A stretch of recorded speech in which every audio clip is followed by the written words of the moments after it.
Well, the image is one thing, and a human being is another, you know. How close is the image to the man? It's very hard to live up to an image, I'll put it that way. Graceland, the iconic home of Elvis Presley, is one of the world's most visited celebrity residences. Despite the millions of fans visiting the mansion every year, there was an area upstairs that remained out of bounds for any visitor. Now, in this video, we'll uncover the unsettling reasons why only a select few are ever allowed to see this hidden part of Elvis's world. Early life and career of Elvis Presley. Born on January 8, 1935, into hardship and musical inspiration in Tupelo, Mississippi, Elvis was born to Vernon Presley, who built him a meager two-room shotgun house in which he grew up. His twin brother, Jesse Garon, was stillborn shortly before he was born, leaving Elvis to grow up as an only child. Many times, the family barely had enough to get by, surviving off a $15 welfare check for assistance, which was common in East Tupelo during the Great Depression. Even in their poverty, Elvis's parents encouraged his talents. His mother, Gladys, was especially attentive, often bringing him to church at the First Assembly of God, where he was first exposed to music. This church played an important role in his initial musical development and exposed him to gospel music, which would later have an enormous influence on his work. When he was 2 years old, Elvis attempted to sing along with the hymns, while by age 10, he had made his first major public performance, singing Old Shep at a school contest. When Elvis was 11, he was given a birthday guitar. Though his first reaction was a disappointment because he wanted a bicycle, soon the guitar became an old friend, and he began learning basic chords from family and church leaders alike. He began playing at lunchtime in school, which got him teased by his classmates since they viewed his genre as hillbilly or trashy. In November of 1948, at 13, the family moved to Memphis, Tennessee. Initially, they lived in rooming houses before settling into public housing at Lauderdale Courts. This move exposed Elvis to a more eclectic range of music, including rhythm and blues courtesy of the lively Beale Street scene. While at L.C. Humes High School in Memphis, he played music, but faced challenges academically and socially. In music class, for example, his talent was ignored in a damning attempt when he received only a C, prompting him to sing a hit song for his teacher the next day. He was shy and sometimes bullied, labeled a mama's boy by others. Despite this, he sought refuge in music, and he made friends with other students based on the same interests. Here, he immersed himself in diverse types of music ranging from country, gospel, blues, and R&B, an eclectic blend that would shape his later sound. Elvis's first forays into performing gained mixed reactions. While some classmates enjoyed his singing, others laughed at him or snapped his guitar strings. He didn't give up but polished his art and started performing with locals. By the time he graduated from high school in 1953, Elvis had already established a name for himself in the emerging music scene in Memphis. In 1954, he recorded at Sun Records under the guidance of producer Sam Phillips, who asked him to combine African-American styles of music with country elements. This fusion, which became known as rockabilly, was showcased in early hits like That's All Right and Blue Moon of Kentucky, setting the stage for a new musical era. In July 1954, Elvis debuted publicly with his band, including guitarist Scotty Moore and bassist Bill Black. Their electrifying performances and Elvis's charismatic stage presence quickly drew attention, and by 1955, drummer DJ Fontana joined, completing his iconic quartet. That same year, a management deal with Colonel Tom Parker and a contract with RCA Records catapulted Elvis to fame. His first RCA single, Heartbreak Hotel, released in January 1956, topped the charts and established him as a major star. Elvis's career exploded in 1956 when his Ed Sullivan Show appearances captivated over 60 million viewers, cementing his place as a cultural phenomenon. Hit singles like Don't Be Cruel, Hound Dog, and Love Me Tender dominated the charts.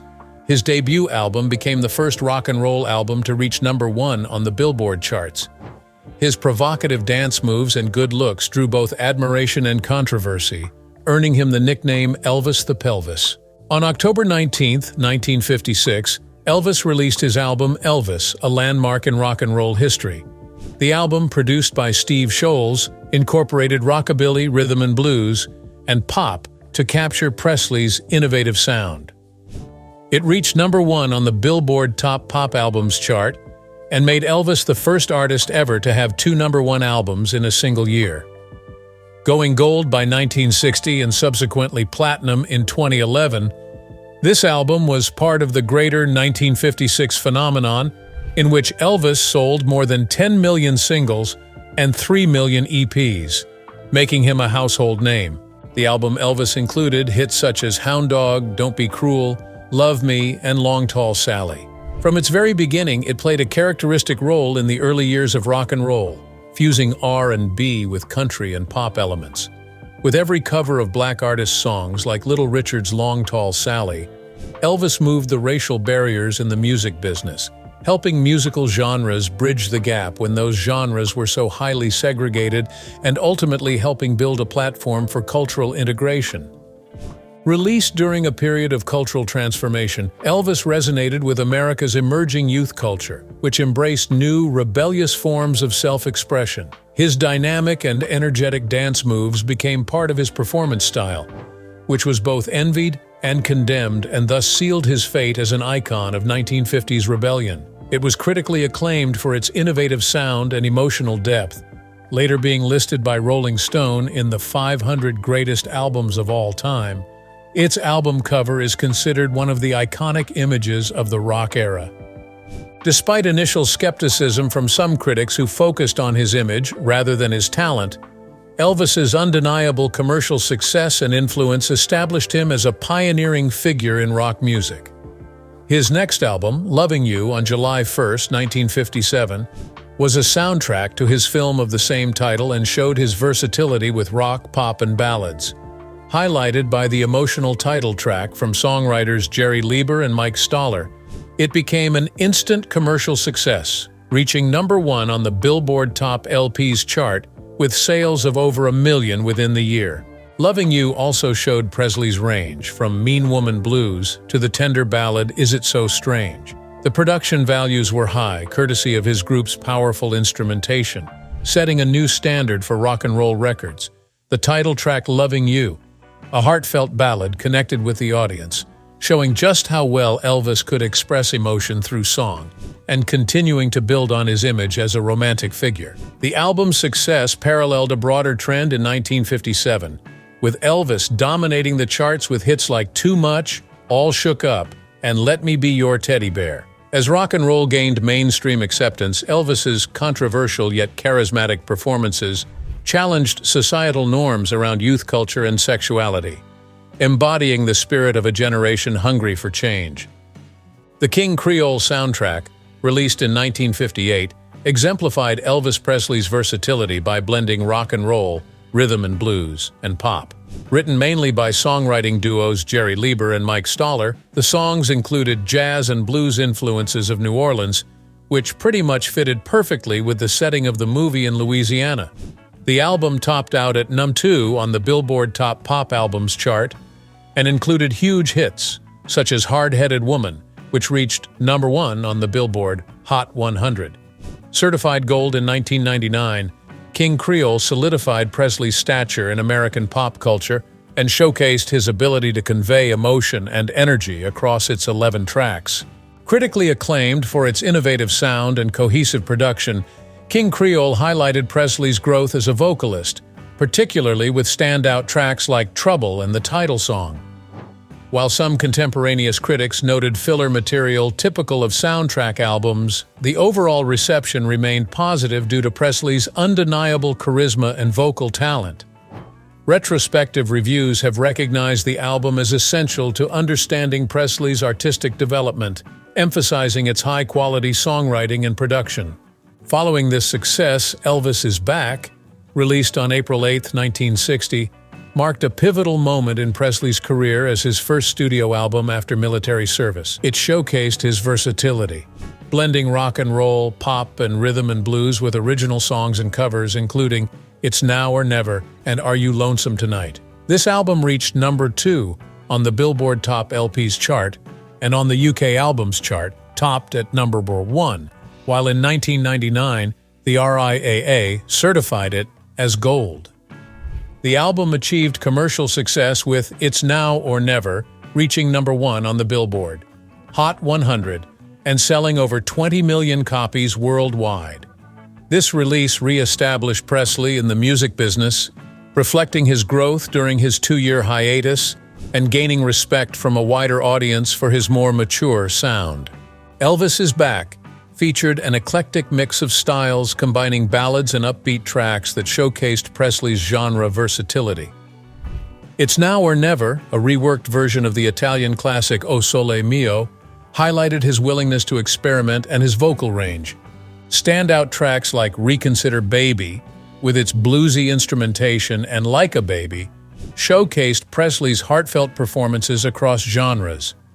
The album's release coincided with significant cultural changes in early 1960s America, marking rock and roll's mainstream acceptance. Presley's return created controversy with his sexually charged performances, which challenged all societal norms regarding youth culture and sexuality. Its impact was amplified by the televised special Welcome Home Elvis, featuring Frank Sinatra, celebrating his return and solidifying his status as a cultural icon. Initially lukewarm, Elvis Is Back received critical acclaim based on the diversity of the material and quality of production that showed the maturity of Elvis in a far more mature mode. His vocals are emotional, charismatic, and integral to the album in ways that reach his listeners. Many of the songs sounded almost formulaic, but others like Reconsider Baby and It's Now or Never stood out for their depth and complexity, really placing this album in a unique position in Presley's career. G.I. Blues, also released in 1960, was the soundtrack for Presley's 5th film, which further re-established him in the music business. The album mixed rock and roll, pop, and traditional ballads and became a commercial phenomenon, reaching number 1 on the Billboard Top LPs chart, staying there for 10 weeks and remaining on the charts for 111 weeks overall. Certifying gold shortly after issue, it reflected sales of more than 500,000 copies in the U.S. While it didn't yield a major domestic hit, Wooden Heart scored success overseas. The success of G.I. Blues stemmed from Presley's established fan base and excitement around his return from military service. The film's lighthearted narrative and catchy songs resonated with audiences. The album opened with the upbeat title track and included softer, romantic songs like Pocket Full of Rainbows, enhanced by the skilled musicianship of backing bands like the Jordanaires. While some tracks were seen as formulaic, many resonated due to Elvis's charismatic performances. Released amid the cultural shifts of early 1960s America, G.I. Blues marked a pivotal period as Elvis redefined himself while preserving his icon status. The film's plot, about a soldier in West Germany dreaming of opening a nightclub, mirrored Elvis's artistic aspirations and contributed to Hollywood's travelogue trend, where appealing settings drew audiences. While G.I. Blues originally received mixed reviews, it did eventually garner great recognition for showing that Elvis had adapted to a wide array of different musical tastes and genres. Songs on the album, such as Pocket Full of Rainbows, were praised for beautiful lyrics, while Big Boots felt out of place on the album. None of the songs had the same electric punch as his earlier rock songs, but the album proved that Elvis had a good voice and charming appeal. G.I. Blues has been mentioned as one of his better soundtracks, capturing the early 1960s pop and the unique artistry of Elvis. Following the success of G.I. Blues, Blue Hawaii, released on October 1, 1961, more than ever established Elvis as a resident star of musicals and cinema. The soundtrack became his most successful, blending romantic ballads and upbeat tracks that capture Hawaii's tropical feel. It spent 20 weeks at number 1 on the Billboard Albums Chart, 79 weeks on the overall album chart, and was awarded double platinum by the RIAA in 1992, representing U.S. sales of over 2 million copies. The lead single, Can't Help Falling in Love, became one of Elvis's signature songs, reaching number 2 on the Billboard Hot 100 and remaining a concert staple. Its romantic lyrics and gentle melody resonated with audiences, becoming a favorite at weddings and proms, and solidifying Elvis's enduring legacy in music and film. The commercial success of Blue Hawaii can be attributed to several factors, including the film's light-hearted appeal, exotic Hawaiian setting, and Presley's devoted fan base. The combination of captivating Hawaiian scenery and catchy songs proved irresistible to moviegoers and music fans alike. The soundtrack included 14 tracks, the most of any Elvis soundtrack at that point, blending original songs and covers that showcased Presley's versatility across various musical styles. Notable tracks included the romantic Can't Help Falling in Love, the classic title track Blue Hawaii, a reworking of earlier versions by Bing Crosby and Frank Sinatra, the emotional Hawaiian Wedding Song, and the upbeat Rockahula Baby, illustrating Elvis's dynamic range as a performer. The high production value, great musicianship from the backing bands, and well-crafted arrangements lifted Presley's vocal delivery and further gave the album its appeal. While several critics noted that the material was less innovative compared to his earlier rock recordings, it captured the laid-back tropical atmosphere so commonly associated with Hawaii. Moreover, the timing of Blue Hawaii's release came at a time when there was tremendous interest in America concerning Hawaiian culture, since Hawaii had finally achieved statehood in 1959. The movie offered a picture of Hawaiian life that was idyllic, full of romance and adventure with this cultural curiosity. The success of Blue Hawaii set the pace for Elvis's future films, establishing a formula for the light-hearted musical comedies that would dominate his career through the 1960s. This shift allowed Elvis to reach broader audiences and generate substantial revenue, though it also marked a turning point where his artistic output became increasingly tied to commercially driven film projects rather than innovative studio albums. Some have argued that this signaled a point of diminishing artistic integrity in Elvis's career, as the focus of his career had significantly shifted to movie soundtracks and formulas. Initially, Blue Hawaii received mixed reviews, with some critics arguing it lacked the depth or innovation of Elvis's earlier work. However, over time it has been re-evaluated more favorably, with many recognizing it as an essential part of Presley's discography due to its commercial success and cultural significance. While some songs felt formulaic or typical of soundtrack albums of the time, tracks like Can't Help Falling in Love stood out for their emotional resonance and musical quality, highlighting Presley's ability to connect with audiences through simple yet powerful melodies. Elvis Presley acting career. Besides his innovative musical career, he ventured into acting beginning with his very first film, Love Me Tender, in 1956, where his box office success immediately catapulted him into a runaway film career spanning 33 movies. Many of these were musicals with popular soundtracks, featuring hits like Jailhouse Rock, 1957, and Blue Hawaii, 1961, cementing his status as a superstar in both music and film. Although his films received mixed critical reviews, they were consistently profitable, contributing significantly to his income, with soundtracks often topping charts. Elvis's Christmas album, for example, became one of the best-selling holiday albums of all time. However, by the late 1960s, as musical tastes shifted towards rock bands like the Beatles, his box office appeal began to wane. A turning point came in December 1968 with Elvis's televised comeback special, which revitalized his career and showcased his raw talent.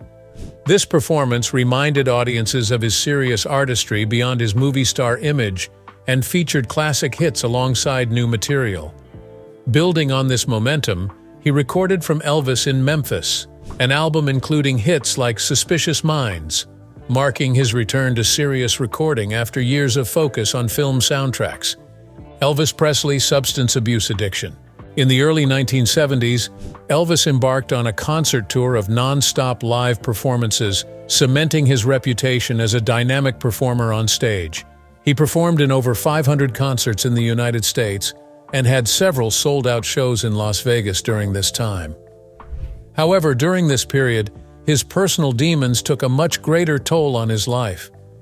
He had health issues due to weight gain and, more critically, substance abuse. Initially, Elvis's relationship with drugs involved medications prescribed for legitimate medical reasons, but over time, this escalated into a pattern of dependency, facilitated by his personal physician, Dr. George Nicopolis. His use of drugs included a combination of many different kinds of prescription drugs combined in an extremely dangerous and debilitating way for his health. Barbiturates for anxiety and sleep disorders resulted in several overdoses. Anxiety treated with benzodiazepines combined with other drugs were contributing to deteriorating health. Opiates like Dilaudid and Percodan treated pain but gave him tremendous constipation, while methaqualone, more commonly known as Quaaludes, is a very popular drug during the 1970s for its euphoric feelings further deteriorated his health. Stimulants were prescribed to counteract the sedative action and to keep his energy level up for performances. These substances had very serious consequences on his long-term health. Elvis developed cardiac problems, including an enlarged heart and hypertension, which were further exacerbated through poor lifestyle choices, a high-fat diet, and a complete lack of exercise. Chronic conditions, including but not limited to diabetes, glaucoma, and severe constipation due to opiate use, further contributed to his decline, while addiction took its toll psychically, showing up in the form of anxiety and depression, which only worsened his struggles with fame and personal pressures. Yet against all the odds, Elvis Presley's influence on music had been nothing but extraordinary, leaving behind 3 Grammy Awards amongst many others and having sold an estimated 500 million records worldwide. His influence still lingers on to build his fame as perhaps the most iconic figure in music history. Graceland Mansion. At the center of his legacy lies Graceland, the mansion in Memphis, Tennessee that served as his primary residence and now stands as a monument to his enduring fame. Covering 13.8 acres, Graceland is one of the most visited private homes in America, as hundreds of thousands of fans come here each year to walk in Presley's footsteps. Constructed in the style of colonial revival, this estate reveals something about Presley's personality and the cultural topography of his time. Elvis bought Graceland on March 19, 1957, for $102,500, about $1.14 million today, after telling his parents to find him a home with some privacy from the increasingly growing crowds of fans. Originally built in 1939 by Dr. Thomas Moore and his wife Ruth, Graceland was named after Ruth's aunt, Grace Toov. When Elvis moved in with his parents, he made adjustments to the mansion, spending more than $500,000 on renovations that included a kidney-shaped pool and the famous Jungle Room, a tiki-inspired space reminiscent of Hawaiian decor. More than a house, Graceland became a sanctuary for Elvis, placing him in a kind of refuge amidst the pressure of fame. The estate saw him get married to Priscilla Beaulieu in 1967, who gave birth to his daughter Lisa Marie Presley in 1968. Graceland's layout captures different aspects of the life and tastes of Elvis. The living room is ornamented, with a white couch indicative of the late 1960s and early 1970s style, while the music room is ornamented with stained glass peacock motifs and a black baby grand piano. Most famously, the Jungle Room has green shag carpeting, which became a unique setting for entertaining his friends and family. Following Elvis's death on August 16, 1977, Graceland became a place of pilgrimage for fans from all over the world. Priscilla Presley oversaw the estate, opening it to the public in 1982 and making it one of the most popular tourist attractions.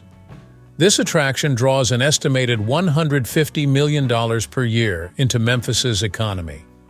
The estate serves not only as a museum honoring Elvis's life and career, but also houses his final resting place in the meditation garden alongside family members, adding a profound dimension to its significance for fans.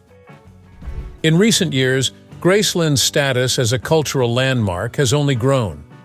Following the death of Lisa Marie Presley in January 2023, her daughter Riley Keough inherited the estate, despite legal disputes over its management. Amid these challenges, Graceland has continued to adapt, balancing preservation efforts with accessibility for fans. The mansion has undergone various restorations to maintain its historical integrity while accommodating modern visitor needs, including tours that showcase the mansion and surrounding buildings like the Trophy Building and the Racquetball Building. Graceland stands as both a celebrated and critiqued site, embodying the impact of Elvis Presley on American music history and rock and roll while facing criticism for its commercialization. This iconic estate, known for its opulence and reflection of Presley's tastes, balances extravagance and intimacy. Many praise the preservation efforts at Graceland, which have allowed it to maintain authenticity and provide educational insights into Elvis's life and cultural influence. Attracting over 600,000 visitors annually, it is one of the most visited private homes in the U.S., second only to the White House. The mystery of the second floor of Graceland's house. While much of Graceland is open to the viewing public, the second floor is sealed off and left to the imagination of curiosity and assumptions. The private quarters not only include Elvis's bedroom, which is the sad place of his death on August 16, 1977, but also Lisa Marie's bedroom and a private office. These closed rooms not only enable the family to continue with their lives as such, away from public gaze, but also preserve the historical integrity of the estate and treat Elvis's memory with respect. It also averts morbid interest in the bathroom where he died, and enables fans to remember him with dignity. Graceland has had the glare of mystery and intrigue over these years, filled with many conspiracy theories. One of those is based on the very limited access to Elvis's private quarters on the second floor. The most popular theory is that Elvis faked his own death to get out of the limelight. This speculation has been fueled by rumors of sightings and claims of a supposed departure by a black helicopter. Another of the many theories is that Elvis returned to Graceland in disguise, and some believe he was working as a groundskeeper. Others believe firmly that Elvis lives under the alias Bob Joyce, a pastor who sounds and looks so much like Elvis despite Joyce's denials. Another important point that conspiracy theorists have pointed out is a misspelling of Elvis's middle name, Aaron, not Aaron, on the tombstone, an interpreted clue that means he's still alive. However, this has been debunked, as Elvis began using the Aaron spelling later in his life. Lisa Marie Presley's statement. Over time, Lisa Marie Presley has let it be known that the private quarters of Graceland should be off-limits to the public, which includes but is not limited to Elvis's bedroom, his bathroom in which he tragically died, and her childhood room. She has said it would tarnish her family's memories if the public were allowed to enter those rooms, once allegedly saying to people, "The upstairs remains off-limits because it is my father's private space. It's a part of his life that's important to me and my family." Her perspective underscores the desire to conserve her father's legacy and memory through maintaining these memories. However, there have been those who have made their way upstairs.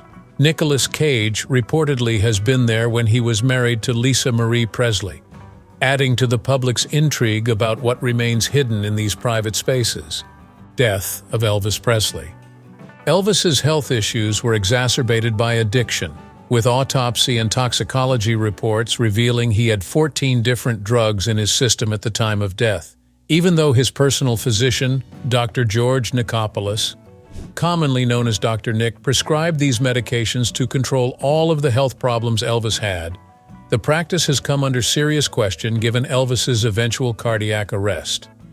Initially, his death was said to have been the result of cardiac arrhythmia, but later reports cited polypharmacy as a likely cause of his failing health.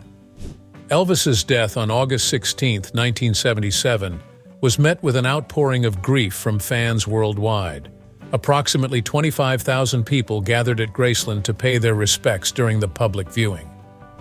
For Lisa Marie and Priscilla Presley, the day was a surreal and deeply painful experience, as they witnessed fans and loved ones alike mourning the profound loss of an icon.